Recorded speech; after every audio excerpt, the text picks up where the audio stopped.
dal leen ak jàmm ci seen chaîne bi ñuy wax MBS TV bu leen fàtte abonné aimer ak partager MBS TV la chaîne pour tous. waa Gendar yi ci Kayar gi ñu bokk ak ñoom ñun ñoo dëkk côté sud nekk Centre Yoff ñoom dañu jóge fa ñu jóge ñoom waroon dem nord dem seeti Mboro mi leen def loolu mais dañu jubal Centre Yoff fekk leen noonu dogu ñu saccagé seen kër yi taal seen gaal yi yàq seen alal te amul benn justification parce que li koy justifier mooy.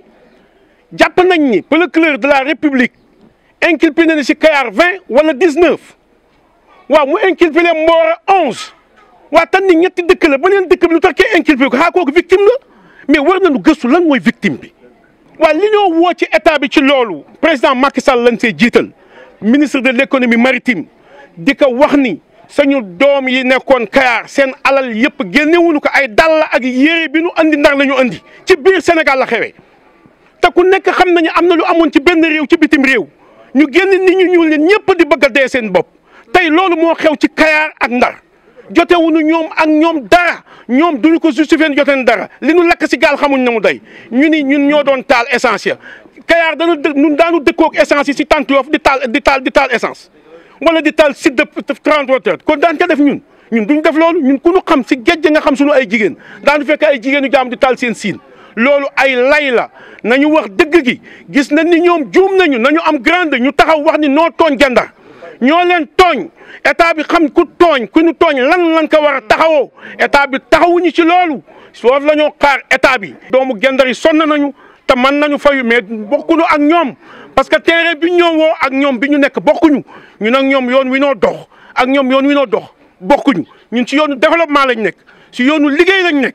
si yoonu jaamu yàlla lañ nekkuñu si ñoom ci logique bi ñu ne ak topp ndigal ak am kilifa parce que ñun loolu la ñu domtee loolu la ñu yare loolu mooy suñu objectif. ndax doomu Gendar yàgg na dem Kayar di fa liggéey te mësul wàcc yoon te du mës a wàcc yoon Kayar am problème ak Mboro jël problème boobu wëlbati ko sippi ko doomi Gendar tooñ leen yàq seeni alal mën naa wax ni sax tentative d'assassinat lañ doon bëgg def ndax ñii bu force de l'ordre yi teelul woon ñëw dinañ fa faat ay bakken mais li yàlla di rafetal alhamdulilah rabbil alamin ñu sant yàlla ñun nag pare nañ dem ci yoon ndax république lañu nekk réewu droit lañu nekk te ñu wóolu seen justice réew lañu am ci yaakaar lool te combat bi incha allah duñ ci wéet tey ñi ngi ànd ak mboolem victime boo xamante ne yaa ngi woon Kayar ñu bett leen saccagé seen i matériel non seulement indi tiitaange ci njaboot gi ndax ku xam Gendar bu ñuy dem Kayar famille yëpp ay dem seeni doom seeni soxna macha allah ñëpp ay dem Kayar ñu bett leen si tiitaange la ñu jógee ci tiitaange la ñu ñibbisee ñu def ay moyens ba ñëpp njaboot gi ñëpp dellu si fii sain et sauf mais ñu yàqule fa lu bëree bëri mais incha allah dinañ dem ci yoon lépp lu ñu suñu droit réew may dinañ ko def bépp procédure bu mu laaj ñi ngi ci te dinañ dem tribunal demander que justice soit faite pour que doomu Gendar jotaat honneur am. Et on se pose la question à savoir, nous, qu'est-ce qu'on attend, nous? Nous, on ne peut pas aller en pêche. On ne peut pas poursuivre nos activités. On a nos matériels qui ont été détériorés, nos matériels qui ont été saccagés. Nous, on attend toujours. Et eux, ils nous ont agressés, ils ont détruit nos matériels, ils ont fait tout ce que bon leur semble, ils ont volé tous nos biens. Et on se rend compte que eux, ils font comme si de rien ne s'était passé et de reprendre leurs activités à leur guise. C'est là maintenant que nous venons maintenant faire face à notre État, de les interpeller encore une fois, parce qu'il est temps maintenant, qu'il est temps que l'État maintenant prenne ses responsabilités et parle avec ces jeunes qui étaient dans la zone de Kayar. Nous, on a été agressés, hein, parce que Kayar, quand il interdit le monofilament au niveau de ces zones, on n'a jamais vu un pêcheur gendarien pratiquer ce type de pêche au niveau de Kayar. On ne l'a jamais vu. Nous, on pratique le même type de pêche que les pêcheurs de Kayarois font. C'est la pêche à la ligne, c'est le fil, la chaîne tournante. Donc pourquoi aujourd'hui avoir une interaction ou bien un conflit qui les oppose aux populations de Mboro et venir inverser leur colère sur nous? On interpelle nos États. On a créé notre collectif. On va porter dans ces combats dans toutes les zones.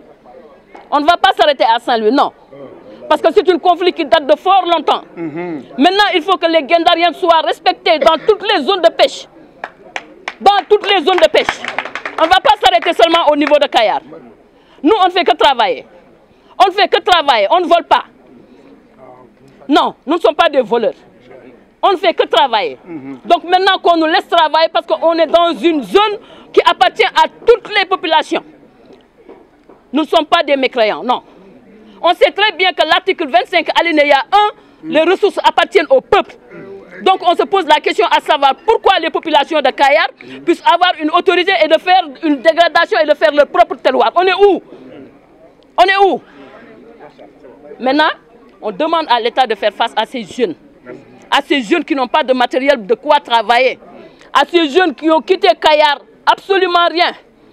Maintenant, il faut que l'état des lieux soit fait et qu'un dédommagement très rapide par rapport à ces jeunes pour qu'ils puissent reprendre leur travail. L'année 2023 a été un échec très fatal pour toutes les populations, pour tous les pêcheurs de la région de Saint-Louis. Leur argent, leurs biens. Quand on parle de dépôt, eux, ils savent ce que je parle. Tout leur argent a été saccagé. Qu'est-ce qu'ils vont faire maintenant? Les laisser pour qu'ils puissent aller reprendre leurs activités à leur guise? Non, ça ne va pas se passer comme ça. Nous allons prendre des huissiers et des avocats. Nous allons fournir un dossier volumineux pour rendre ça à la justice de ce pays. La justice sera faite. Nous n'allons pas baisser les bras. Nous sommes dans un pays de droit. Dans sous peu de temps, nous rendrons à Kayar. Dans sous peu de temps, nous les Guindériens, nous nous rendrons à Kayar pour faire le constat du matériel qu'on a perdu. Nous avons perdu plus d'1 milliard, si je suppose. De que chaque pirogue de chaîne tournante équivalente à 50 millions, les petits pirogues avoisinent à 30 millions ou 20 millions. Puisque vous savez très bien que les machines de 60 chevaux coûtent 3 millions 800. Le prix de machine coûte 1 million et quelques. Et puis ils nous ont volés. Ce sont des voleurs. C'est Kayarois, je le dis à vive voix, que ce sont des plieurs. Ce que j'ai dit, on s'est rendu compte que c'est du pillage. Attaquer la nuit des travailleurs. Des travailleurs. Qui connaît le Guindérien, qui connaît le Saint-Louisien, n'a jamais été un voleur. Ces actes de vandalisme. Nous allons vers un procès. Ça, je dis à vive voix. Nous incriminons l'État du Sénégal de protéger ses citoyens. Puisqu'on ne peut pas attendre une nuit, saccager des maisons, brûler des personnes. Ça, c'est ignoble. Je le dis à vive voix.